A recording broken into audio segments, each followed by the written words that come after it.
আজকের আলোচ্য বিষয় ক্লাস 12 এর থার্ড সেমের কবিতা ইউলিসিস। আমরা প্রথম লাইন দেখলে দেখতে পাবো যে it little profits that an idle king by this still hearth, যার মানে হচ্ছে এটা কম লাভজনক একজন অলস রাজা হয়ে নিস্তব্ধ অগ্নিকুণ্ডের পাশে বসে থাকা। তো এখানে প্রশ্ন থেকে যায় যে কে এই অলস রাজা, তিনি কোথাকার রাজা, আর তিনি নিজেকে অলস বলছেনই বা কেন। তাই আমরা কবিতাটির ব্যাকগ্রাউন্ড সম্পর্কে জানবো, যাতে করে আমাদের এইগুলো বুঝতে অসুবিধা না হয়। তো প্রথমে দেখো, কবিতাটি লিখেছেন আলফ্রেড লর্ড টেনিসন 1833 সালে তার বন্ধু আর্থার হেলমের মৃত্যুর পর। এটা পাবলিশড হয় 1842 সালে। কবিতাটির স্টাইল হলো ড্রামাটিক মনোলগ। ড্রামাটিক মনোলগ বলতে বোঝায় যে একজন শুধুমাত্র এখানে বলবে, বাকি ক্যারেক্টারগুলো সাইলেন্ট থাকবে এবং এটা হঠাৎ করেই শুরু হবে, যেমনটা তোমরা আগে দেখলে। হঠাৎ করে একটা রাজার কথা বলা হলো, এই কারণে বুঝতে একটু অসুবিধা হয়। এখন ইউলিসিসের ব্যাকগ্রাউন্ড আলোচনা করতে গেলে বলতে হয় যে ইউলিসিস হচ্ছে দ্য ইলিয়াড মহাকাব্যের একজন মাস্টারমাইন্ড যোদ্ধা, যাকে ওডিসিয়াস নামেও চেনা যায়। এবং এই মহাকাব্য লিখেছেন একজন অন্ধকবি হোমার। এই হোমারের দ্বারা ইন্সপায়ার্ড হয়েই কিন্তু এই আলফ্রেড লর্ড টেনিসন ইউলিসিস কবিতাটি লিখেছেন। এই মহাকাব্যে আমরা দেখতে পাই যে এখানে গ্রিস এবং ট্রয়ের মধ্যে যুদ্ধ দেখানো হয়েছে, কিন্তু ট্রয়ে একটি অদ্ভুত দেওয়াল থাকার জন্য এই গ্রিসবাসীরা সেই ট্রয়ের মধ্যে ঢুকতে পারছে না এবং ট্রয়কে হারাতে পারছে না। দেওয়ালের বৈশিষ্ট্য ছিল যে এই দেওয়াল কেউ কোনোভাবেই ভাঙতে পারবে না আর ট্রয় ঢুকতেও পারবে না। এই সময় ইউলিসিস প্ল্যান করে ট্রয়ের সাথে শান্তি চুক্তি করার নাম করে একটা ঘোড়া উপহার দেয় ট্রয়ের রাজাকে। সেটা ছিল কাঠের তৈরি, বিরাট বড়, যার মধ্যে সৈন্য ঢোকানো ছিল। ট্রয়বাসীরা সেই ঘোড়াকে নিজের দেশে ঢুকিয়েছিল এবং রাতের সময় সেই ঘোড়া থেকে সৈন্য বেরিয়ে ট্রয়ে বিরাট হামলা চালিয়েছিল। এরপর ইউলিসিস সমুদ্রে প্রচণ্ড ঝড় বৃষ্টির কারণে একটি এক চোখ বিশিষ্ট রাক্ষসের দ্বীপে হাজির হয়। সেখানেও সে তার বুদ্ধি শক্তির দ্বারা রাক্ষসকে বধ করে। এরকমভাবে তিনি নিজের পরিবার, জন্মস্থান ছাড়া 20 বছর কাটান এবং ফিরে আসে ইথাকাতে। তিনি ছিলেন ইথাকার রাজা। তো বাইরে 20 বছর কাটানোর পর যখন তিনি ইথাকায় ফিরে আসেন, ইথাকার প্রাসাদে তার 3 বছর কেটে যায় এবং 3 বছর কাটার পর একদিন আগুন পোহাতে পোহাতে তিনি যা বলছেন সেটাই হলো এই কবিতা। এবার আমরা কবিতাটি লাইন বাই লাইন পড়ি। তো প্রথমে দেখো, ইট little profits that an idle king, এটা অল্প লাভজনক একজন অলস রাজা হয়ে বাই দিস স্টিল হার্ট, এই শান্ত অগ্নিকুণ্ডের পাশে বসে থাকে। অ্যামং দিস ব্যারেন ক্র্যাগস, এই অনুর্বর খাড়া পাথরের মধ্যে। Matched with an aged wife, একজন বৃদ্ধা স্ত্রীর সঙ্গে। I mete and dole unequal laws unto a savage days, আমি প্রণয়ন করি অসম আইন কানুন আনটু এ স্যাভেজ ডেস, মানে একটি বর্বর জাতির ওপর বা অসভ্য জাতির ওপর। তো এখানে দেখো, তিনি তার স্ত্রীকে বলছেন এজড ওয়াইফ। তো তার স্ত্রী ছিলেন পেনেলোপি। তো পেনেলোপি ছিলেন হেলেনের কাজিন। তো হেলেন ছিলেন দ্য ইলিয়াড মহাকাব্যের সব থেকে সুন্দরী মহিলা। তারই কাজিন হচ্ছে এই পেনেলোপি, যে ইউলিসিসের স্ত্রী। তো তাকে তিনি এখন বৃদ্ধা বলছেন, যদিও তিনি দেখতে অনেক সুন্দরী এবং অনেক লয়ালও ছিল। তার গল্প আমি তোমাদেরকে পরে বলবো। তো এতক্ষণ পর্যন্ত এটাই জেনে রাখো যে তার স্ত্রীর নাম হলো পেনেলোপি এবং তিনি হেলেনের কাজিন ছিল। তিনি দেখতে অনেক সুন্দর ছিলেন এবং লয়াল ছিলেন। I mete I dole unequal laws unto a savage days, আমি অসম আইন কানুন প্রণয়ন করি আনটু এ স্যাভেজ ডেস। স্যাভেজ মানে হলো এখানে আনসিভিলাইজড, মানে যাদেরকে তিনি অসভ্য বলছেন। এখানে রাজা ইউলিসিস তার নিজের দেশের যে প্রজা তাদেরকে অসভ্য জাতি বলে উল্লেখ করছেন। কারণ হচ্ছে যে যখন দ্য ইলিয়াড গল্পে আমরা যখন দেখি যে ট্রয় এবং গ্রিসের মধ্যে যুদ্ধ হচ্ছে, তো ইথাকা থেকে যে বীর পুরুষ তারা সবাই এই গ্রিস এবং ট্রয়ের যুদ্ধে অংশগ্রহণ করে। ফলে ইথাকাতে কোনো বীর পুরুষ থাকে না এবং সেই সময়ে ইথাকাতে যে শিশুগুলো ছিল তারা বড় হয় তাদের মহিলা শুধুমাত্র মায়ের সঙ্গে এবং তাদের বৃদ্ধ দাউদের সঙ্গে। ফলে তাদের মধ্যে কোনো বীরত্ব নেই। তার কারণে আর তাদের চিন্তাধারাও কিন্তু সেই এল জেনারেশন মতো চিন্তাধারা।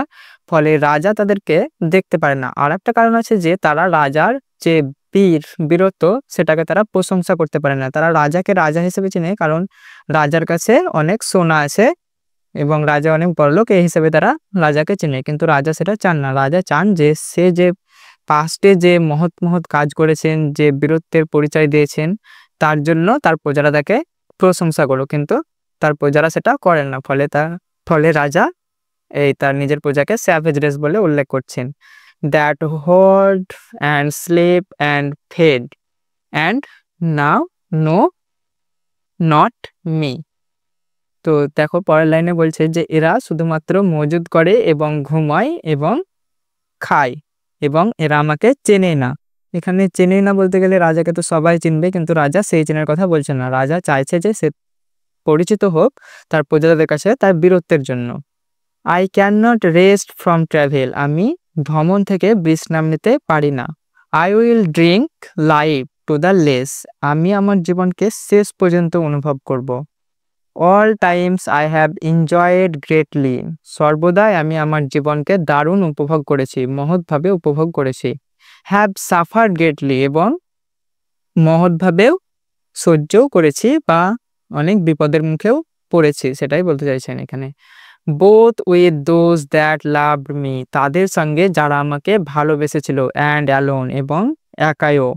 অন শোর, সমুদ্র তীরে। And when through scudding drifts the rainy Hyades vext the dim sea, এবং সেই নক্ষত্রপুঞ্জ, এখানে রেনি হায়াডেস মানে হলো বৃষ্টির নক্ষত্রপুঞ্জ, ভেস্ট দ্য ডিম সি, সমুদ্রকে, ডিম সি মানে হলো ঘোলাটে বা বিবর্ণ সমুদ্রকে উত্তাল করে।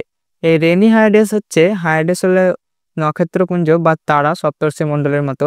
তো এই গ্রিক মাইথোলজি অনুযায়ী বা গ্রিক পুরাণ অনুযায়ী এই হায়াডেস যখন আকাশে দেখা যায় তখন প্রচণ্ড ঝড় বৃষ্টি হয়। তো প্রচণ্ড ঝড় বৃষ্টির মধ্যেও এই সমুদ্রে থাকা অবস্থায় যে ইউলিসিস আমাদের রাজা, তিনি কিন্তু বেঁচে ফিরেছেন তার বুদ্ধির মাধ্যমে। তো সেটাই তিনি এখানে বলছেন। I am become a name, এবং এই সব কিছুর পরে আমি সুপরিচিত হয়েছে। এখানে বিকাম এ নেম মানে হলো, এখানে নেম হচ্ছে আইডেন্টিটি, এর নেম মানে নাম নয়।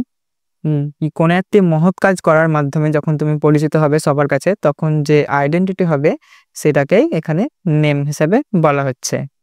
আই বিকাম এ নেম, আমি সবার কাছে পরিচিত হই বা আমি খ্যাতিমান হই, খ্যাতিমান বা ফেমাস বলতে পারো। For always roaming with a hungry heart, সবসময় ঘোরাফেরা করে। With a hungry heart, hungry মানে হলো ক্ষুধার্ত, হার্ট মানে হলো হৃদয়, ক্ষুধার্ত হৃদয় নিয়ে সর্বদা তিনি ঘোরাফেরা করেছেন। Much have I seen and non, আমি অনেক কিছু দেখেছি এবং জেনেছি। সিটিজ অফ মেন অ্যান্ড ম্যানার, শহরের মানুষ এবং তাদের ব্যবহার, তাদের বৈশিষ্ট্য। ক্লাইমেটস, আবহাওয়া। কাউন্সিলস মানে মন্ত্রী পরিষদ। অ্যান্ড গভর্নমেন্টস, এবং সরকারও তিনি দেখেছেন। মাইসেলফ নট নিস্ট, আমি ছোট নয়। লিস্ট মানে হলো ছোট এখানে বা নগণ্য। তো তিনি বলছেন যে আমি নগণ্য নয়। But honoured of them all, আমি সবার কাছে সম্মান পেয়েছি, সবার থেকে সম্মান অর্জন করেছি বা সবাই আমাকে সম্মান করেছে। And drunk delight of battle with my peers মানে হলো সহকর্মী। ড্রাঙ্ক ডিলাইট মানে যুদ্ধের স্বাদ গ্রহণ করেছেন তার সহকর্মীদের সাথে। Far on the ringing plains of windy Troy, সেই দূরে ট্রয়ের সমভূমিতে সেই ঝোড়ো বাতাস এবং সেই ঝঙ্কার শব্দপূর্ণ যে সমভূমি। I am A part of all that I have made, সেই সমস্ত কিছুরই যার সাথে আমি মিশেছি তার সব কিছুরই আমি একটি অংশ। I am A part of all, আমি সব কিছুরই অংশ। দ্যাট আই হ্যাভ মেড, যার সাথে আমি মিশেছি। তো এখানে ট্রয়ে যখন যুদ্ধ হয় ট্রয়ের মাটিতে, তখন সেই যুদ্ধের যে তার তলোয়ারের যে একে অপরের প্রতি যখন তলোয়ারের সংঘর্ষ হয়, তো তখন যে ঝঙ্কার প্রকৃতির একটি আওয়াজ হয়, তো সেটাকেই সমতল ভূমির উপরে সেটা হয়, তো সেটাকেই বলা হচ্ছে যে রিঙ্গিং প্লেন্স। তো তাই এখানে ঝঙ্কার শব্দপূর্ণ যে সমভূমি সেটি এবং ট্রয়ের যে বাতাস, সেই সব কিছুরই একটি অংশ হিসেবে তিনি বলছেন নিজেকে। Yet all experience is an arch where thou gleams that unravel all whose margin fades. তবুও সমস্ত অভিজ্ঞতা একটি দরজা, হোয়ার থ্রো যার মধ্যে দিয়ে, গ্লিমস দ্যাট আনট্রাভেল, যার মধ্যে দিয়ে দেখা যায় সেই ঘুরতে না যাওয়া অল্ট হুজ মার্জিন ফেডস, যার মার্জিন বা এজ যেটা কিনারা বা সীমানা বলতে পারো, ফেডস মানে থেকে হয়ে যাওয়া বা বিবর্ণ।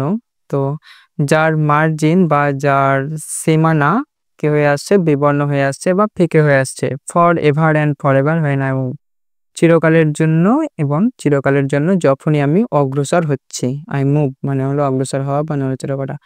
হাউ ডাল ইট ইজ টু পজ, এটা কতই না একঘেয়েমি থেমে থাকা। তো তিনি থেমে থাকাকে তিনি একঘেয়েমি বলছেন। ডাল মানে হলো একঘেয়েমি বা নিরস। তো হাউ ডাল ইট ইজ টু পজ, এটা কতই না একঘেয়েমি থেমে থাকা। টু মেক অ্যান এন্ড, এবং এটাকে শেষ করা। To rust unburnished not to shine in use, ব্যবহার না হয়ে আনবার্নিশড হয়ে থাকা বা মরচে ধরে থাকা। Not to shine in use, ব্যবহারে চকচক না করা। As though two breathe war life, যেন মনে হয় যে শ্বাস নেওয়াই শুধুমাত্র জীবন। লাইফ পিল্ড অন লাইফ, জীবনের ওপর জীবন স্থপিত। ওয়ার অল টু লিটিল, সব কিছুই হলো অল্প। And on and of on to me, এবং আমার জন্য লিটিল রিমেন্স, খুব অল্পই অবশিষ্ট আছে। But every hour is saved, কিন্তু প্রতিটি ঘন্টায় সুরক্ষিত আছে। তো আজকের ভিডিও এতদূর পর্যন্তই। তো পরের পার্টগুলি আমি নেক্সট ভিডিওতে আলোচনা করব। আর এটা আমার যেহেতু প্রথম ক্লাস, তো একটু কিরকম হতেই পারে। তো তোমরা অবশ্যই জানাবে কমেন্ট বক্সে যে কিভাবে আমি ক্লাসটাকে আরও ইমপ্রুভ করতে পারি। আর তোমরা হোয়াটসঅ্যাপ চ্যানেলে জয়েন হয়ে যাবে, সেখানে আমি এই কবিতা থেকে যে ওয়ার্ড লিস্টগুলো আছে এবং তার মানে অল্টারনেটিভ ওয়ার্ড সেগুলো আমি দিয়ে দেবো। তো ভিডিওটা দেখার জন্য অনেক অনেক ধন্যবাদ। তো দেখা হচ্ছে নেক্সট ভিডিওতে।